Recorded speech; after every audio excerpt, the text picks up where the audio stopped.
എൻ്റെ പേര് ദർശന ജോർജ്.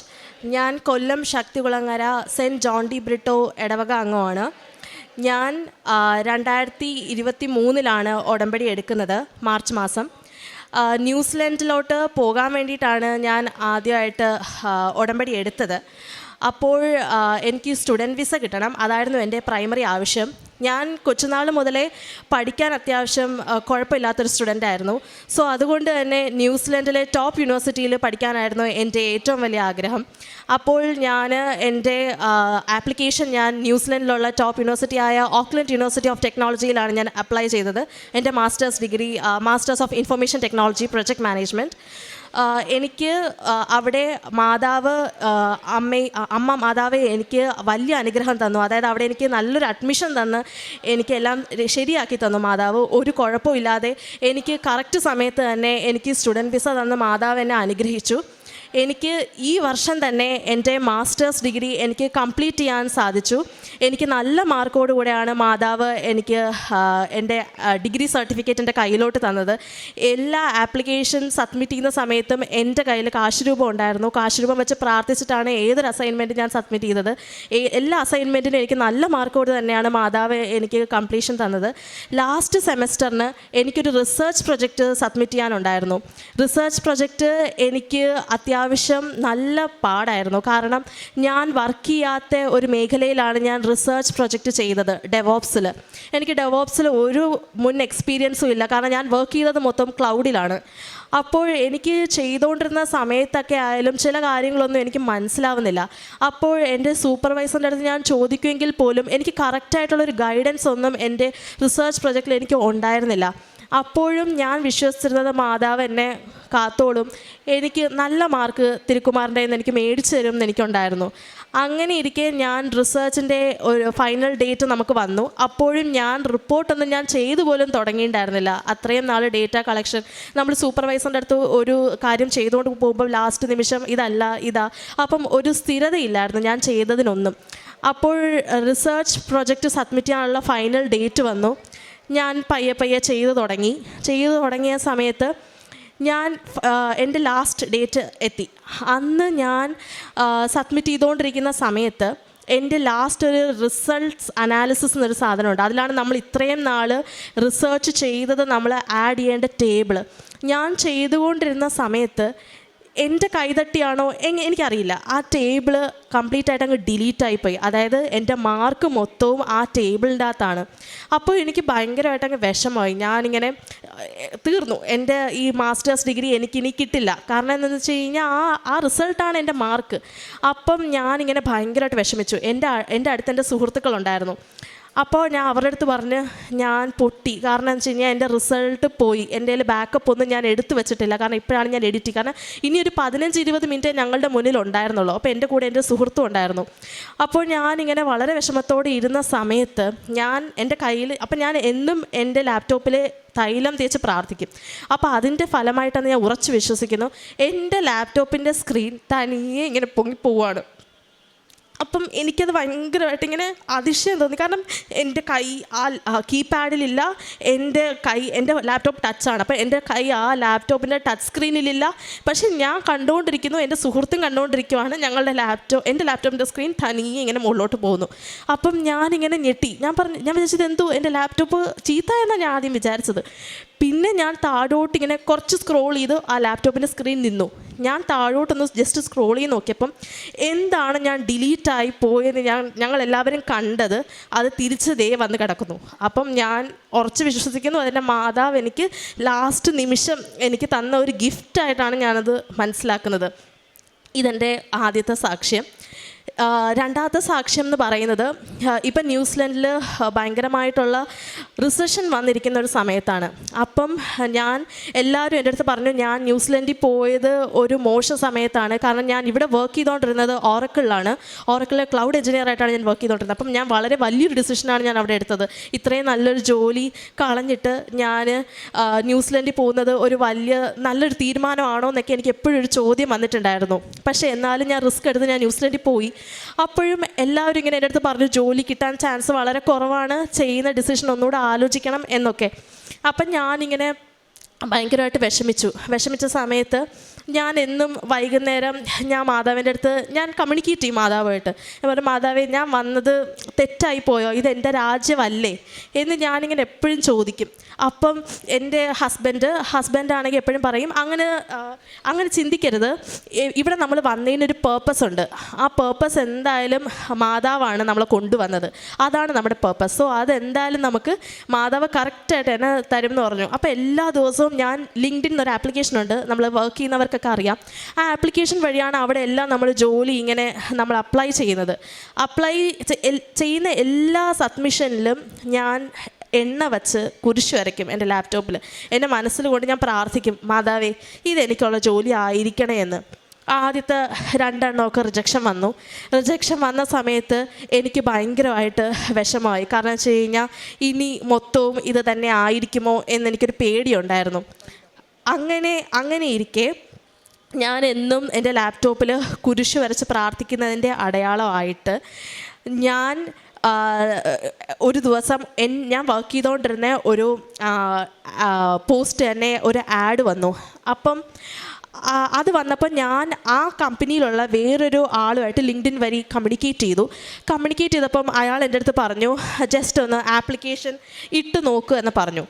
അപ്പം ആപ്ലിക്കേഷൻ ഞാൻ ജസ്റ്റ് ഒന്ന് ഇട്ട് നോക്കിയിട്ട് ഞാൻ തൈലം കൊണ്ട് ലാപ്ടോപ്പിൽ കുരിശ് വരച്ചു. കിട്ടിയാൽ നല്ലതായിരുന്നു എന്ന് ഞാൻ മനസ്സിലും വിചാരിച്ചു. കാരണം ഞാൻ വർക്ക് ചെയ്തുകൊണ്ടിരുന്ന സാധനം ക്ലൗഡ് തന്നെയാണ്. അപ്പോൾ എനിക്ക് കുറച്ചുകൂടെ നന്നായിട്ട് അവിടെ ചെയ്യാൻ പറ്റുമെന്ന് തോന്നി. വേറെ ട്രെയിനിങ്ങിൻ്റെ ആവശ്യമൊന്നും എനിക്കില്ലായിരുന്നു.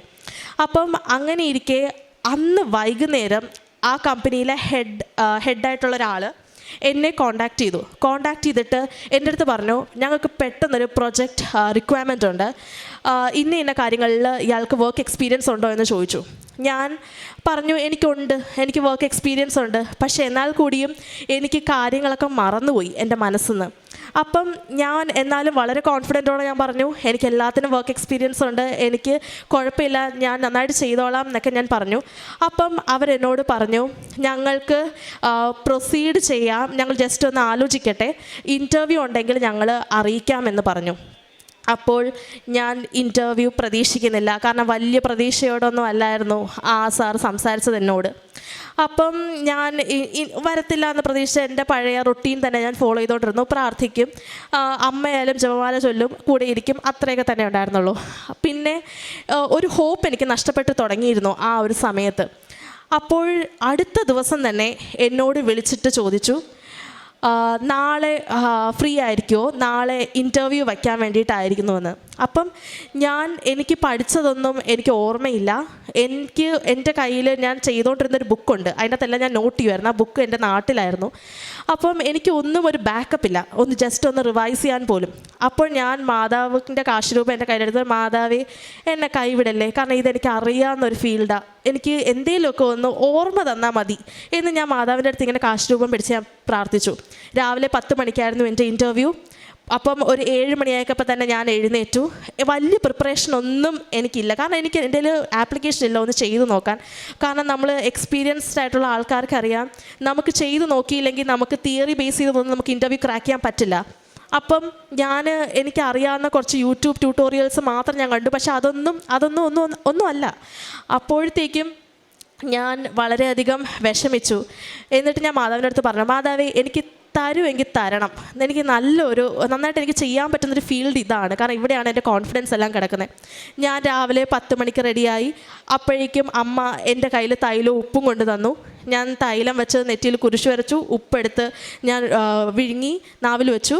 എന്നിട്ട് എൻ്റെ കയ്യിൽ കാശ് രൂപം തന്നിട്ട് എൻ്റെ അമ്മ പറഞ്ഞു, മോളെ മുറുക്കെ പിടിച്ചോ, ഇത് വെച്ച് നീ എൻ്റെ ഇൻ്റർവ്യൂ മൊത്തം നീ ചെയ്യണം. അപ്പോൾ അത്രയും നേരം ഞാൻ എൻ്റെ മനസ്സിൽ പ്രത്യക്ഷീകരണ പ്രാർത്ഥന ഞാനിങ്ങനെ ചൊല്ലിക്കൊണ്ടിരിക്കുമായിരുന്നു. അപ്പോൾ ഞാൻ ജോയിൻ ചെയ്ത് ഇങ്ങനെ ഞാൻ ചൊല്ലിക്കൊണ്ടിരിക്കുമായിരുന്നു. അപ്പോഴേക്കും അവർ മീറ്റിംഗ് സ്റ്റാർട്ടായ സമയത്തേക്ക് ഞാൻ കണ്ണു തുറന്നപ്പോഴത്തേക്കും തന്നെ ആദ്യത്തെ ക്വസ്റ്റ്യൻ എനിക്ക് ഒന്നും അറിയില്ല. ആ ക്വസ്റ്റ്യനിൽ തന്നെ എനിക്ക് ഒന്നും അറിയില്ല. ഞാൻ വിചാരിച്ചു കിട്ടില്ല, പോയി. അപ്പം ആദ്യം തന്നെ എൻ്റെ ഒരു പ്രശ്നം, എനിക്ക് ആദ്യത്തിൽ തന്നെ പോയി കഴിഞ്ഞാൽ പിന്നെ എൻ്റെ കോൺഫിഡൻസ് ഭയങ്കരമായിട്ട് ഇങ്ങനെ കുറഞ്ഞു പോകും. അപ്പോഴത്തേക്കും രണ്ടാമത്തെ ക്വസ്റ്റ്യൻ വന്നു, എനിക്ക് നേരെ പറയാൻ പറ്റുന്നില്ല. കാരണം വെച്ച് കഴിഞ്ഞാൽ ഞാൻ ഇൻ്റർവ്യൂസൊക്കെ അറ്റൻഡ് ചെയ്യുന്ന സമയത്ത് എനിക്ക് ലാസ്റ്റ് ഒരു കോൺഫിഡൻസ് കിട്ടും, ഇതെനിക്ക് കിട്ടും. പക്ഷേ ഈ ഇൻ്റർവ്യൂ കഴിഞ്ഞ സമയത്ത് എനിക്ക് ഈ കോൺഫിഡൻസ് ഇല്ലായിരുന്നു. അവർ 1 മണിക്കൂർ സ്കെഡ്യൂൾ ചെയ്ത ഇൻ്റർവ്യൂ 2 മണിക്കൂറിലോട്ട് പുഷായി അങ്ങ് നീണ്ട് സംസാരിച്ചങ്ങ് പോയി. പക്ഷേ ഇപ്പം ഞാൻ പറയുകയാണെങ്കിൽ ഒരു 10 ക്വസ്റ്റ്യൻ ചോദിച്ചതിൽ എനിക്ക് ആ കൂടെ കോൺഫിഡൻസ് ആയിട്ട് ഒരു 4-5 ക്വസ്റ്റ്യൻ മാക്സിമം എന്തൊക്കെയോ പറയാൻ പറ്റി. അല്ലാതെ എനിക്ക് കറക്റ്റായിട്ടുള്ളൊരു ഉത്തരം ഒന്നിനും കൊടുക്കാനായിട്ട് എനിക്ക് പറ്റിയില്ല. പക്ഷേ ആ സമയത്തും മാതാവ് എൻ്റെ കൂടെ ഉണ്ടായിരുന്നു. കാരണം എൻ്റെ കൂടെ കാശുരൂപം ഉണ്ടായിരുന്നു, എൻ്റെ നെറ്റിയിൽ തൈലവും നാവിൽ ഉപ്പും ഉണ്ടായിരുന്നു. അപ്പം ഈ ഇൻ്റർവ്യൂ കഴിഞ്ഞപ്പോഴത്തേക്കും എൻ്റെ ഹസ്ബൻഡ് ഡോർ തുറന്നകത്തോട്ട് വന്നിട്ട് ചോദിച്ചു, എങ്ങനെയുണ്ടായിരുന്നു ഇൻ്റർവ്യൂ? ഞാൻ പറഞ്ഞ്, എനിക്ക് ഇൻ്റർവ്യൂ നന്നായിട്ട് പെർഫോം ചെയ്യാൻ പറ്റിയില്ല. കാരണം ഞാൻ ചെയ്ത കാര്യങ്ങളൊക്കെ തന്നെയാണ് ചോദിച്ചത്, പക്ഷേ എനിക്കൊന്നും പറയാൻ പറ്റിയില്ല, എനിക്കൊന്നും ഓർമ്മയില്ല. അതായിരുന്നു എൻ്റെ ഏറ്റവും വലിയ കുഴപ്പം. അപ്പം എൻ്റെ ഹസ്ബൻഡ് പറഞ്ഞു, സാരമില്ല, പോട്ടെ, ഇത് നമുക്കൊരു എക്സ്പീരിയൻസ് ആയിട്ട് കൂട്ടാം. അപ്പോഴും എൻ്റെ അമ്മയും അച്ഛനും പറഞ്ഞു, നമുക്ക് നോക്കാം, ചിലപ്പോൾ കിട്ടിയാലോ എന്ന്. അപ്പോഴും എനിക്ക് വിശ്വാസം ഇല്ലായിരുന്നു. കാരണം ഞാൻ പറഞ്ഞിട്ടില്ല ഇൻ്റർവ്യൂ, എൻ്റെ പെർഫോമൻസ് അങ്ങനെയല്ല എന്നുള്ളൊരു തോന്നൽ എനിക്കുണ്ടായിരുന്നു. അപ്പോഴത്തേക്കും എല്ലാം കഴിഞ്ഞു. എൻ്റെ കയ്യിൽ അപ്പോഴും കാശ് രൂപമുണ്ട്. എൻ്റെ പാൻറ്റിൻ്റെ പോക്കറ്റിൽ ഞാൻ ഇട്ടുകൊണ്ടിരിക്കുക. അവർ വിളിക്കുന്നവരെ എൻ്റെ കയ്യിലുണ്ട്. എൻ്റെ കയ്യിൽ പിടിക്കാൻ പറ്റുന്ന സമയത്തൊക്കെ ഞാൻ പിടിച്ചുകൊണ്ടിരിക്കുക. അപ്പോഴത്തേക്കും ഒരു 4-4:30 ആയപ്പം എന്നെ ആ ഹെഡ് ഓഫീസറായിട്ടുള്ള ഒരാൾ എന്നെ വിളിച്ചിട്ട് പറഞ്ഞു, സംസാരിച്ചതിൽ ഒരുപാട് നന്ദി എന്നൊക്കെ ആദ്യം ഒരു ഇൻട്രൊഡക്ഷൻ തന്നു. അപ്പം ഞാൻ വിചാരിച്ചു, ഇല്ല, ഇയാളെ എടുക്കുന്നില്ല എന്നുള്ളൊരു കാര്യം പറയാനായിരിക്കും ഇത്രയും മുഖവരെ എന്നാണ് ഞാൻ ആദ്യം വിചാരിച്ചത്. പെട്ടെന്ന് അവരെന്നോട് പറയുകയാണ്, ഞങ്ങളുടെ സീനിയർ പോസ്റ്റായ ഒറാക്കിൾ ടെക്നിക്കൽ കൺസൾട്ടൻ്റ് ആയിട്ട് ഇയാളെ ഞാൻ സെലക്ട് ചെയ്തിട്ടുണ്ട് എന്ന്. അപ്പോഴെൻ്റെ കയ്യിൽ കാശുരൂപമുണ്ട്. ഞാൻ മാതാവിന് അപ്പം തന്നെ ഒരു ഉമ്മ കൊടുത്തു. കാരണം വെച്ച് കഴിഞ്ഞാൽ ഞാൻ പ്രതീക്ഷിച്ച ഒരു വാർത്ത എൻ്റെ മാതാവ് എന്നെ കേൾപ്പിച്ചു. അതും ഞാൻ കോഴ്സ് കംപ്ലീറ്റ് ആയിട്ട് 1.5 മാസം ആയതേ ഉള്ളൂ. ഈ ഒരു ചുരുങ്ങിയ അളവിലൊക്കെ ജോലി കിട്ടുക എന്ന് പറയുന്നത് വളരെ വളരെ അനുഗ്രഹത്തിൻ്റെ ഒരു കൃപയും കൂടെയാണ്. അപ്പോഴത്തേക്കും എൻ്റെ അടുത്ത് പുള്ളിക്കാരൻ പറഞ്ഞു, ഇയാളെ സീനിയർ ലെവൽ പോസ്റ്റിൽ തന്നെയാണ് ഞങ്ങൾ എടുത്തേക്കുന്നത്. എനിക്ക് അത്യാവശ്യം നല്ല സാലറിയോടെയൊക്കെ ഉള്ള ഓഫർ ലെറ്റർ ഇപ്പം തന്നെ വരും. അത് ഇപ്പം തന്നെ സൈൻ ചെയ്ത് ഞങ്ങൾക്ക് പറ്റുമെങ്കിൽ തരണം, കാരണം പ്രോസസ്സ് ചെയ്യാൻ വേണ്ടിയിട്ടാണ് എന്ന്. അപ്പം എനിക്ക് ഒട്ടും വിശ്വാസം വരുന്നില്ല. കാരണം എന്താണെന്ന് വെച്ച് കഴിഞ്ഞാൽ ഞാൻ പ്രതീക്ഷിക്കാത്തൊരു ന്യൂസ് എൻ്റെ മനസ്സിൽ കേട്ടു. അപ്പോഴത്തേക്കും ഞാനിന്ന് നാട്ടിൽ വരാൻ വേണ്ടിയിട്ട് ടിക്കറ്റ് എടുത്ത് നിൽക്കുന്ന ഒരു സമയമായിരുന്നു. അപ്പം തന്നെ ഇതേ മാതാവ് എനിക്ക് ഈ ഒരു അനുഗ്രഹം തന്നു. ഞാൻ അപ്പം തന്നെ മനസ്സിലുണ്ട്, മാതാവേ, ഞാനിവിടെ എത്തിക്കോളാം എന്നൊരു വാക്ക് ഞാൻ മാതാവിന് കൊടുത്തു. കാരണം ഇത്രയും വലിയൊരു അനുഗ്രഹം എനിക്ക് മാതാവ് തന്നതിന് മാതാവിന് കോടാനുകോടി നന്ദി പറയുന്നു. ഞാൻ ഈ വരുന്ന 19-ാം തീയതി തിരിച്ച് ന്യൂസിലൻഡിലോട്ട് പോവുകയാണ്. 24th ഞാൻ ആ പുതിയ കമ്പനിയിലോട്ട് ജോയിൻ ചെയ്യുവാണ്. ആദ്യം അവരെന്നെ പാർട്ട് ടൈം പൊസിഷനിൽ എടുത്തെന്നാണ് ഇൻ്റർവ്യൂ നടക്കുന്ന സമയത്ത് പറഞ്ഞാൽ, ചിലപ്പോൾ പാർട്ട് ടൈം ആയിരിക്കും. പക്ഷേ അതൊന്നുമല്ല മാതാവ് എനിക്ക് തന്നത്, ഫുൾ ടൈം പോസ്റ്റ് തന്നെയാണ് മാതാവ് എനിക്ക് തന്നത്. അതുമാത്രമല്ല, അവരെനിക്കൊരു ഉറപ്പും തന്നിട്ടുണ്ട്, ഇനി മുന്നോട്ടുള്ള എൻ്റെ വിസ, അതായത് PR-നും റെസിഡൻസിനും ഒക്കെ കമ്പനി എൻ്റെ കൂടെ നിൽക്കാം എന്ന് എൻ്റെ അടുത്ത് ഉറപ്പ് പറഞ്ഞിട്ടുണ്ട്. സോ ഇത് ഇത്രയും വലിയൊരു അനുഗ്രഹം തന്ന മാതാവിനും അമ്മ മാതാവിനും തിരുക്കുമാറിനും കോടാനുകോടി നന്ദി. 44:8 ഭയപ്പെടേണ്ട, ധൈര്യം അവലംബിക്കുക. ഞാൻ പണ്ടേ പറയുകയും പ്രഖ്യാപിക്കുകയും ചെയ്തിട്ടില്ലേ, നിങ്ങൾ എൻ്റെ സാക്ഷികളാണ്. ഞാനല്ലാതെ മറ്റൊരു ദൈവമുണ്ടോ? മറ്റൊരു ഉന്നത ശില എൻ്റെ അറിവിലില്ല. ദർശന ജോർജ് എന്ന ഈ മകൾ പരിശുദ്ധ കൃപാസന മാതാവിൻ്റെ ഉടമ്പടിയെടുത്ത് ജീവിക്കുകയും നിയോഗങ്ങൾ സമർപ്പിച്ച് പ്രാർത്ഥിക്കുകയും ചെയ്തതിൽ 2 പ്രധാന അനുഗ്രഹങ്ങൾ ലഭിച്ചതിനെയാണ് ഈ അൾത്താരയിൽ സാക്ഷ്യപ്പെടുത്തുന്നത്.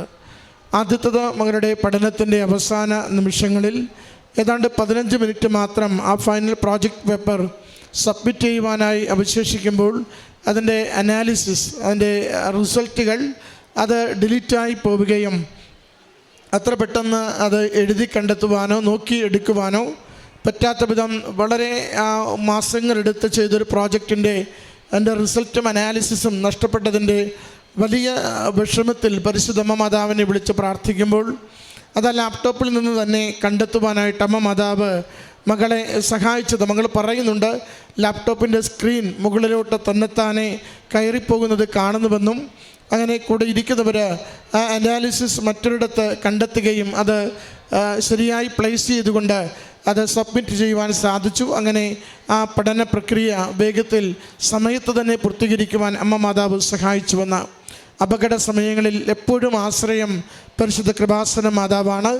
അത് സമയച്ചുരുക്കത്തിൻ്റെ അമ്മ നിമിഷ നേരം കൊണ്ട് നമുക്ക് വേണ്ടി എന്താണോ നേടിത്തരേണ്ടത് അത് നേടിത്തരുവാൻ നമുക്ക് എപ്പോഴും ആശ്രയിച്ച് വിശ്വസിച്ച് കൂടെ കൂട്ടാവുന്ന അമ്മ കൂടെയാണ്. അതാണ് മകളുടെ വാക്കുകളിലൂടെ മകൾ നമുക്ക് മനസ്സിലാക്കി തരുന്നത്. രണ്ടാമത്തത് മകളുടെ ജോലിക്ക് വേണ്ടിയുള്ള ഒരു പരിശ്രമമാണ്.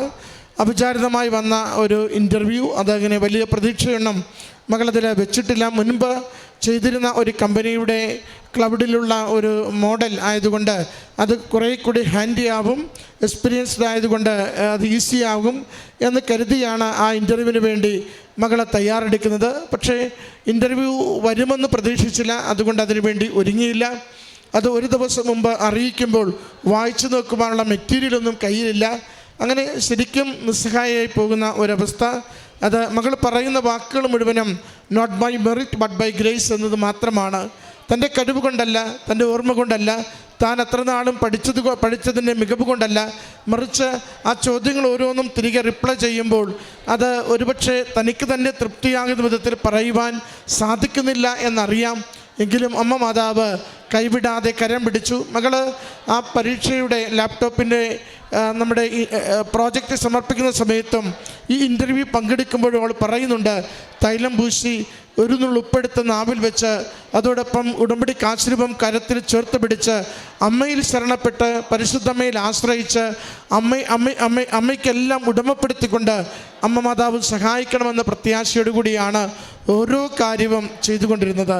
അതിൻ്റെ കൃപയും സംരക്ഷണവും തന്നെയാണ് മകൾ പോലും അത് പ്രതീക്ഷിക്കാതിരുന്ന ആ ഒരു ജോലി പരിശുദ്ധമ്മ മാതാവ് അത് ഹൈ റാങ്കോടുകൂടി നല്ല പൊസിഷനോടുകൂടി മകൾക്ക് നൽകുവാനായിട്ട് അനുവദിക്കുകയും മകൾ പറയുന്നുണ്ട്, ആ സാക്ഷ്യം പറയുവാൻ വേണ്ടി മാത്രമാണ് ഞാൻ ഇപ്പോൾ ഈ അവധിക്ക് ഇങ്ങോട്ട് ഓടിയെത്തിയത്.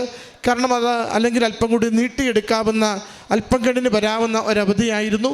പക്ഷേ അത് കമ്പനിയിൽ കയറുന്നതിന് മുമ്പ് എന്നെപ്പോലും എൻ്റെ കുടുംബത്തെപ്പോലും അത്ഭുതപ്പെടുത്തി പരിശുദ്ധ കൃപാസന മാതാവ് നൽകിയ വലിയ ഒരു അനുഗ്രഹമായിരുന്നു ഈ ജോലിയും അതിൻ്റെ എല്ലാ സാധ്യതകളും.